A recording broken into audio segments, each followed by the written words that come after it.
lawan kako stelehani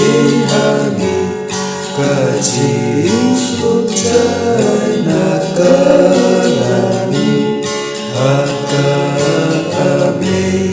minsyang yani ay borlimbat nung rimbane labu kapor yang banyak lekenlit yang akanlah kisah laban kiken naru kiapan kre nan om tuju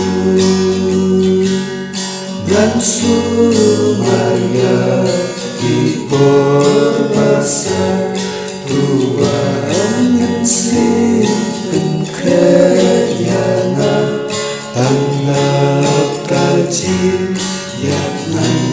lapan kaayong wajib